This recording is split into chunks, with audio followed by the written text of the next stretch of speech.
Kemarin udah bahas tentang umat Islam yang nasibnya tertindas di India.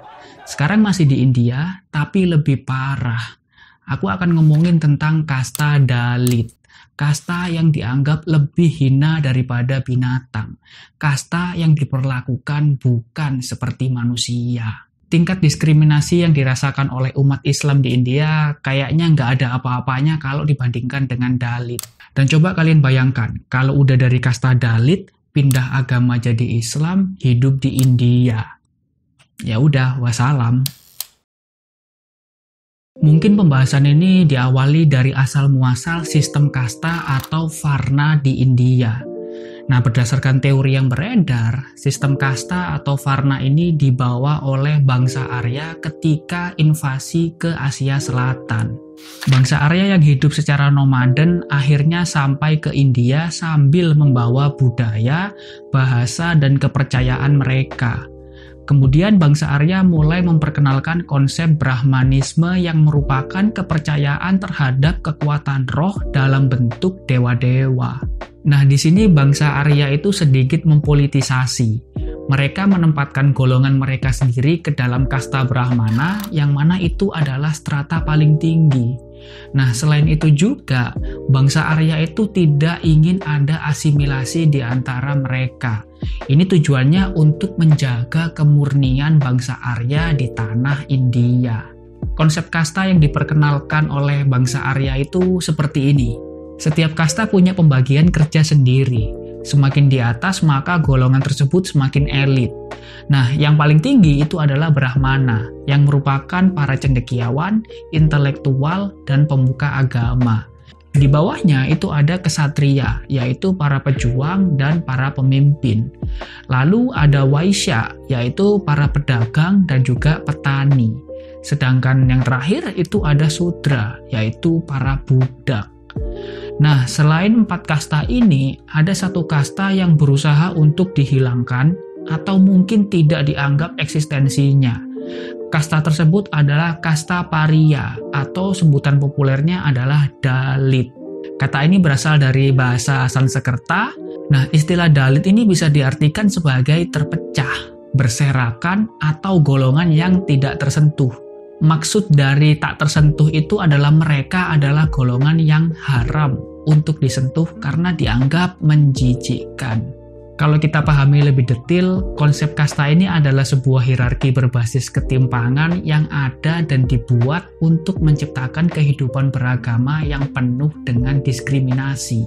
Dengan konsep kasta ini, masyarakat jadi lebih mudah untuk digiring dalam isu SARA. Emosi umat Hindu di India itu jadi modal utama untuk melanggengkan diskriminasi di India. Dengan begitu akhirnya konsep humanisme akan hilang, Pak.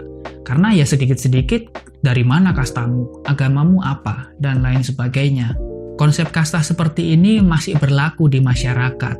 Dan memang di setiap strata itu selalu ada ketimpangan. Seperti antara Brahmana dengan Ksatria, Ksatria dengan Waisya, dan seterusnya. Tapi ketimpangan di antara mereka itu nggak ada apa-apanya kalau dibandingkan dengan ketimpangan yang dirasakan oleh kaum Dalit. Nah, yang perlu kalian tahu adalah sistem kasta ini sebenarnya sudah dihapus dari konstitusi India sejak tahun 1950. Tujuannya memang untuk menghilangkan diskriminasi kasta di India. Tapi karena sistem kasta ini sudah terlanjur membudaya di masyarakat, akhirnya ya sistem kasta ini masih berlaku dan dipraktekkan oleh masyarakat di India sampai sekarang. Saking membudayanya sistem kasta di India, setiap agama yang ada di India itu punya kasta yang berakar dari agama Hindu. Nah, semenjijikan apa sih sebenarnya kasta Dalit di mata kasta-kasta yang ada di atasnya? Nah, ada beberapa fenomena yang memang benar-benar terjadi di India dan itu menandakan kalau kasta Dalit itu memang diperlakukan seperti bukan manusia. Nah, ini contoh pertamanya ya. Kalau seumpama ada orang dari kasta lain yang nggak sengaja nginjak bayangan dari orang kasta Dalit, maka orang yang nginjak itu harus segera mandi agar kembali suci lagi. Terus ada juga di beberapa wilayah di India, orang Dalit itu wajib menggunakan penadah air liur yang diikat di lehernya. Tujuannya agar air liur dari orang Dalit ini nggak netes-netes di jalan. Karena bagi kasta lain, air liur Dalit itu adalah najis. Gila sih, mungkin air liur anjing lebih punya wibawa daripada air liur Dalit. Lalu kasta Dalit ini dilarang untuk masak dan juga memegang makanan yang akan dimakan oleh kasta-kasta di atasnya. Bahkan kalau kasta Dalit ini maksa buat makan di ruangan yang sama dengan kasta lain, mereka itu akan diusir karena dianggap akan mengotori makanan dari kasta di atasnya. Meanwhile,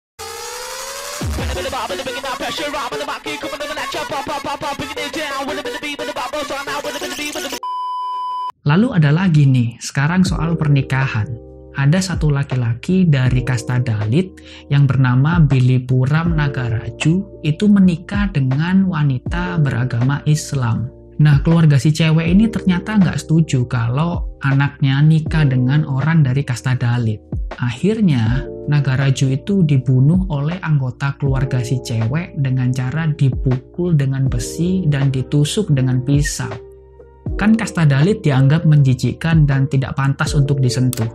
Tapi anehnya, angka pemerkosaan kasta Dalit di India itu mencapai 34% tahun 2019. Kalau masalah silaturahmi kelamin aja baru gak mandang kasta. Emang warga Vrindavan ini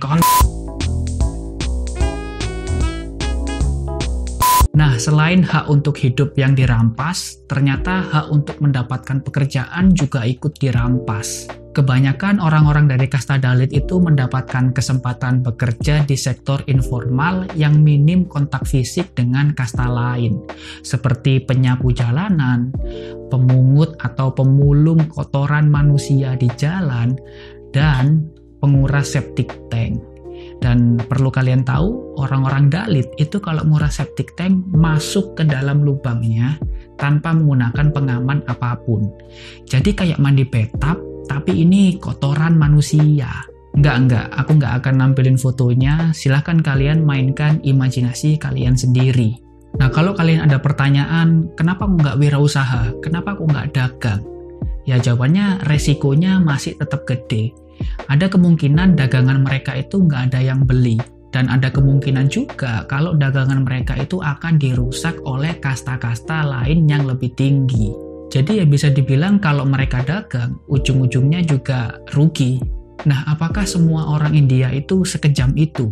Jawabannya juga enggak. Ada segelintir kelompok dari berbagai kasta yang mengadvokasi hak-hak kemanusiaan Dalit. Cuma ya gitu, jumlahnya cuma secuil dari miliaran. Nah, terus apakah semua orang Dalit itu pasti miskin atau tidak beruntung? Jawabannya juga enggak. Ada beberapa orang dari kasta Dalit yang bisa dikategorikan sebagai orang yang beruntung. Pertama adalah B.R. Ambedkar. Dia ini bisa kuliah sampai S3 sekaligus menjadi ketua penyusun konstitusi India pada tahun 1947. Ambedkar ini juga dianggap sebagai bapak Dalit di India karena pemikiran-pemikirannya itu masih relevan untuk melawan diskriminasi di India. Terus ada juga beberapa orang dari kasta Dalit yang jadi artis. Nah, tapi kehadiran mereka itu sering banget diisukan negatif. Terus India itu kan pakai sistem parlementer ya, di mana ada Perdana Menteri dan juga Presiden. Nah, Perdana Menterinya itu kan Narendra Modi. Kita udah bahas di episode sebelumnya tentang diskriminasi umat Islam di India. Silakan kalian tonton. Lalu presidennya itu adalah Ram Nath Kovind, dan Kovind ini adalah orang dari Dalit. Kalau kalian jadi Perdana Menteri India, kira-kira terobosan apa yang akan kalian buat agar orang-orang Vrindavan yang ramah ini bisa ngerti kalau orang-orang dari kasta Dalit itu sebenarnya nggak semenjijikkan itu. Karena upaya advokasi yang dilakukan oleh tokoh masyarakat masih nggak mempan. Undang-undang yang mengatur sistem kasta juga sudah dihapus, dan itu masih nggak mempan. Terus kudu piye?